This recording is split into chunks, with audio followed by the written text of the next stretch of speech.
ओम नमः शिवाय। प्रिय श्रोता, अगर आपके घर में या आपके जानने वाले किसी के भी घर में अगर किसी की मृत्यु सर्प दंश के कारण हुई है तो आज श्रावण मास महात्म्य का 14वां अध्याय बहुत ही महत्वपूर्ण होने वाला है। तो आप सभी से मेरा विनम्र निवेदन है कि वीडियो को अंत तक जरूर सुनिएगा। आइए श्रावण मास महात्म्य का 14वां अध्याय प्रारंभ करने से पहले श्री शिव महापुराण की कथा का श्रवण करते हैं। ब्राह्मण बोले, सौभाग्य की बात है कि भगवान शंकर की कृपा से शिव पुराण की इस वैराग्य युक्त तथा श्रेष्ठ कथा को सुनकर तुम्हें समय पर चेतना आई है। हे ब्राह्मण पत्नी, तुम डरो मत, भगवान शिव की शरण में जाओ। शिव की कृपा से सारा पाप तत्काल नष्ट हो जाता है। मैं तुमसे भगवान शिव की कीर्ति कथा से युक्त उस परम वस्तु का वर्णन करूंगा जिससे तुम्हें सदा सुख देने वाली उत्तम गति प्राप्त होगी। शिव की उत्तम कथा सुनने से ही तुम्हारी बुद्धि इस तरह पश्चाताप से युक्त एवं शुद्ध हो गई है, साथ ही तुम्हारे मन में विषयों के प्रति वैराग्य हो गया है। पश्चाताप ही पाप करने वाले पापियों के लिए सबसे बड़ा प्रायश्चित है। सत्पुरुषों ने सबके लिए पश्चाताप को ही समस्त पापों का शोधक बताया है। पश्चाताप से ही पापों की शुद्धि होती है। जो पश्चाताप करता है वही वास्तव में पापों का प्रायश्चित करता है, क्योंकि सत्पुरुषों ने समस्त पापों की शुद्धि के लिए जैसे प्रायश्चित का उपदेश किया है वो सब पश्चाताप से संपन्न हो जाता है। जो पुरुष विधि पूर्वक प्रायश्चित करके निर्भय हो जाता है पर अपने कुकर्म के लिए पश्चाताप नहीं करता, उसे प्रायः उत्तम गति प्राप्त नहीं होती, परंतु जिसे अपने कुकृत्य पर हार्दिक पश्चाताप होता है वो अवश्य ही उत्तम गति का भागी होता है। इसमें कोई संशय नहीं है। इस शिव पुराण की कथा सुनने से जैसी चित्त शुद्धि होती है वैसी दूसरे उपायों से नहीं होती। जैसे दर्पण साफ करने पर निर्मल हो जाता है, उसी प्रकार इस शिव पुराण की कथा से चित्त अत्यंत शुद्ध हो जाता है। इसमें कोई संशय नहीं है। मनुष्यों के शुद्ध चित्त में जगदम्बा पार्वती सहित भगवान शिव विराजमान रहते हैं। इससे वो विशुद्ध आत्मा पुरुष श्री सांब सदाशिव के परम पद को प्राप्त होता है। इस प्रकार ये कथा रूपी साधन सभी प्राणियों के लिए उपकारी है और इसी कारण महादेव जी ने इसे आग्रह पूर्वक प्रकट किया है। इस कथा से भगवान उमापति का ध्यान सिद्ध हो जाता है। उस ध्यान से परम ज्ञान और उससे मोक्ष की प्राप्ति निश्चित हो जाती है। भगवान शंकर के ध्यान में मग्न हुए बिना भी यदि कोई इस कथा को मात्र सुनता है वो दूसरे जन्म में भगवान के ध्यान को सिद्ध कर परम पद को पा लेता है। इस कथा के श्रवण से भगवान शंकर के ध्यान को प्राप्त कर पश्चाताप करने वाले पापी पुरुष सिद्धि को प्राप्त हो गए हैं। इस उत्तम कथा का श्रवण समस्त मनुष्यों के लिए कल्याण का बीज है। अतः यथोचित मार्ग से इसकी आराधना अथवा सेवा करनी चाहिए। ये कथा श्रवण भव बंधन रूपी रोग का नाश करने वाला है। भगवान शिव की कथा को सुनकर फिर अपने हृदय में उसका मनन एवं निधि ध्यासन करने से पूर्णतया चित्त की शुद्धि हो जाती है। चित्त शुद्धि होने से महेश्वर की भक्ति अपने दोनों पुत्रों ज्ञान और वैराग्य के साथ निश्चय ही प्रकट हो जाती है। तत्पश्चात महेश्वर के अनुग्रह से दिव्य मुक्ति प्राप्त होती है। इसमें कोई संशय नहीं है। जो शिव भक्ति से वंचित है उसे पशु ही समझना चाहिए, क्योंकि उसका चित्त माया के बंधन में आसक्त है। वो निश्चय ही संसार बंधन से मुक्त नहीं हो पाता है। हे ब्राह्मण पत्नी, इसलिए तुम विषयों से मन को हटा लो और भक्ति भाव से भगवान शंकर की इस परम पावन कथा को सुनो। परमात्मा शंकर की इस कथा को सुनने से तुम्हारे चित्त की शुद्धि होगी और उससे तुम्हें मोक्ष की प्राप्ति हो जाएगी। निर्मल चित्त से भगवान शिव के चरणार बिंदों का चिंतन करने वाले की एक ही जन्म में मुक्ति हो जाती है। ये मैं तुमसे सत्य कहता हूँ।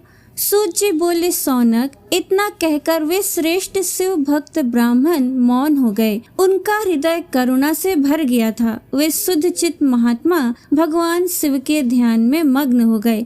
तदनंतर बिंदुक की पत्नी चंचुला मन ही मन प्रसन्न हो उठी। ब्राह्मण का उक्त उपदेश सुनकर उसके नेत्रों में आनंद के आंसू छलक आए थे। वो ब्राह्मण पत्नी चंचुला हर्षित हृदय से उन श्रेष्ठ ब्राह्मण के चरणों में गिर पड़ी और हाथ जोड़कर बोली कि मैं कृतार्थ हो गई। तत्पश्चात उठकर वैराग्य युक्त तथा उत्तम बुद्धि वाली वो स्त्री जो अपने पापों के कारण आतंकित थी, उन महान शिव भक्त ब्राह्मण से हाथ जोड़कर गदगद वाणी में कहने लगी, हे ब्राह्मण, हे शिव भक्तों में श्रेष्ठ, हे स्वामीन, आप धन्य हैं, परमार्थदर्शी हैं और सदा परोपकार में लगे रहते हैं, इसलिए आप श्रेष्ठ साधु पुरुषों में प्रशंसा के योग्य हैं। हे साधो, मैं नरक के समुद्र में गिर रही हूँ, आप मेरा उद्धार कीजिए।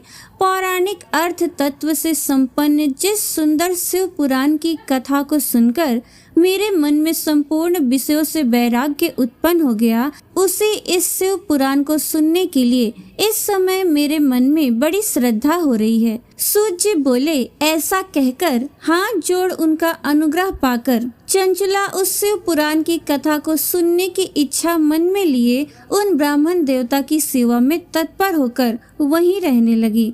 तदनंतर शिव भक्तों में श्रेष्ठ और शुद्ध बुद्धि वाले उन ब्राह्मण देवता ने उसी स्थान पर उस स्त्री को शिव पुराण की उत्तम कथा सुनाई। इस प्रकार उस गोकर्ण नामक महाक्षेत्र में उन्हीं श्रेष्ठ ब्राह्मण से उसने शिव पुराण की वो परम उत्तम कथा सुनी जो भक्ति, ज्ञान और वैराग्य को बढ़ाने वाली तथा मुक्ति देने वाली है। उस परम उत्तम कथा को सुनकर वो ब्राह्मण पत्नी अत्यंत कृतार्थ हो गई। उन सद्गुरु की कृपा से उसका चित्त शीघ्र ही शुद्ध हो गया। भगवान शिव के अनुग्रह से उसके हृदय में शिव के सगुण रूप का चिंतन होने लगा। इस प्रकार सद्गुरु का आश्रय लेकर उसने भगवान शिव में लगी रहने वाली उत्तम बुद्धि प्राप्त करके शिव के सच्चिदानंदमय स्वरूप का बारंबार चिंतन आरंभ किया। वो प्रतिदिन तीर्थ के जल में स्नान करके जटा और वल्कल धारण करने लगी तथा समूची देह में भस्म लगाकर रुद्राक्ष के आभूषण धारण करने लगी। वो भगवान शिव के नाम जप में लगी रहती थी। संयमित वाणी और अल्पाहार करते हुए गुरुदेव के बताए मार्ग से वो शिव जी को प्रसन्न करने लगी। हे सौनक, इस प्रकार शंभु का उत्तम ध्यान करते हुए उस चंचुला का बहुत सा समय बीत गया। तत्पश्चात समय के पूर्ण होने पर भक्ति, ज्ञान और वैराग्य से युक्त हुई चंचुला ने अपने शरीर को बिना किसी कष्ट के त्याग दिया। इतने में ही त्रिपुर शत्रु भगवान शिव का भेजा हुआ एक दिव्य विमान द्रुत गति से वहां पहुंचा, जो उनके अपने गणों से संयुक्त और भांति भांति के शोभा साधनों से संपन्न था। चंचुला उस विमान पर आरूढ़ हुई और भगवान शिव के श्रेष्ठ पार्षदों ने उसे तत्काल शिवपुरी में पहुंचा दिया। उसके सारे मल धुल गए थे। वो दिव्य रूप धारिणी दिव्यांगना हो गई थी। मस्तक पर अर्ध चंद्र का मुकुट धारण किए वो गौरांगी देवी शोभाशाली दिव्य आभूषणों से विभूषित थी। वहां पहुंचकर उसने त्रिनेत्रधारी महादेव जी को देखा। ब्रह्मा, विष्णु आदि देवता उन सनातन शिव की सेवा कर रहे थे। गणेश, भृंगी, नंदीश, वीरभद्रेश्वर आदि गण उत्तम भक्ति के साथ उनकी उपासना कर रहे थे। उनकी अंग कांति करोड़ों सूर्यों के समान प्रकाशित हो रही थी। कंठ में नील चिन्ह शोभा पाता था। उनके 5 मुख थे और प्रत्येक मुख में 3-3 नेत्र थे। मस्तक पर अर्ध चंद्राकार मुकुट शोभा देता था। उन्होंने अपने वामांग में गौरी देवी को बिठा रखा था, जो विद्युत पुंज के समान प्रकाशित थी। गौरीपति महादेव जी की कांति कपूर के समान गौर थी। उन्होंने सभी अलंकार धारण कर रखे थे। उनका सारा शरीर श्वेत भस्म से भासित था। शरीर पर श्वेत वस्त्र शोभा पा रहे थे। वे अत्यंत उज्जवल वर्ण के थे। इस प्रकार परम उज्जवल भगवान शंकर का दर्शन करके वो ब्राह्मण पत्नी चंचुला बहुत प्रसन्न हुई। अत्यंत प्रीति युक्त होकर उसने बड़ी उतावली के साथ भगवान को बारंबार प्रणाम किया। फिर हाथ जोड़कर वो बड़े प्रेम, आनंद और संतोष से युक्त हो विनीत भाव से खड़ी हो गई। उसके नेत्रों से आनंद के आंसुओं की अविरल धारा बहने लगी तथा संपूर्ण शरीर में रोमांच हो आया। उस समय भगवती पार्वती और भगवान शंकर ने उसे बड़ी करुणा के साथ अपने पास बुलाया और सौम्य दृष्टि से उसकी ओर देखा। पार्वती जी ने तो दिव्य रूप धारिणी बिंदु प्रिया चंचुला को प्रेम पूर्वक अपनी सखी बना लिया। वो उस परमानंद घन ज्योति स्वरूप सनातन धाम में अविचल निवास पाकर दिव्य सौख्य से संपन्न हो अक्षय सुख का अनुभव करने लगी। अब सुनिए श्रीमद् भागवत महापुराण के 10वें स्कंद का 5वां अध्याय। श्री सुखदेव जी कहते हैं, परीक्षित, नंद बाबा बड़े मनस्वी और उदार थे। पुत्र का जन्म होने पर तो उनका हृदय विलक्षण आनंद से भर गया। उन्होंने स्नान किया और पवित्र होकर सुंदर सुंदर वस्त्राभूषण धारण किए। फिर वेदज्ञ ब्राह्मणों को बुलवाकर स्वस्ति वाचन और अपने पुत्र का जात कर्म संस्कार करवाया। साथ ही देवता और पितरों की विधि पूर्वक पूजा भी करवाई। उन्होंने ब्राह्मणों को वस्त्र और आभूषणों से सुसज्जित 2 लाख गौएं दान की। रत्नों और सुनहले वस्त्रों से ढके हुए तिल के 7 पहाड़ दान किए।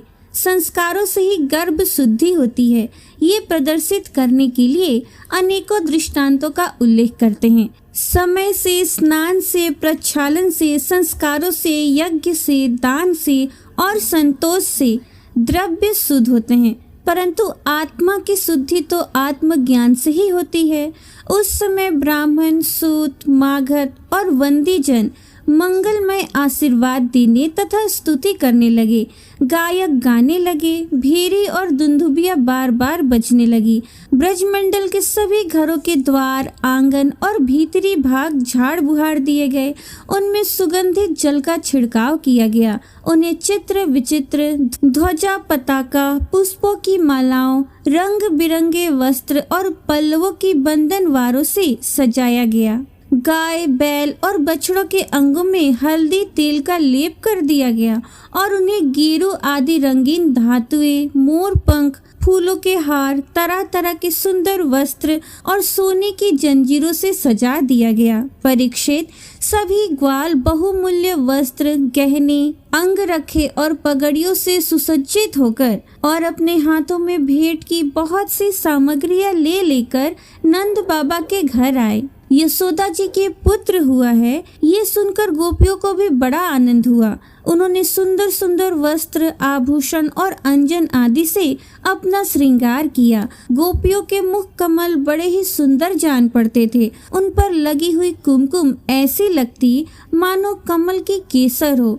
उनके नितंब बड़े बड़े थे। वे भेंट की सामग्री ले लेकर जल्दी जल्दी यशोदा जी के पास चली। गोपियों के कानों में चमकती हुई मणियों के कुंडल झिलमिला रहे थे। गले में सोने के हार जगमगा रहे थे। वे बड़े सुंदर सुंदर रंग बिरंगे वस्त्र पहने हुए थी। मार्ग में उनके चोटियों में गुथे हुए फूल बरसते जा रहे थे। हाथों में जड़ाऊ कंगन अलग ही चमक रहे थे।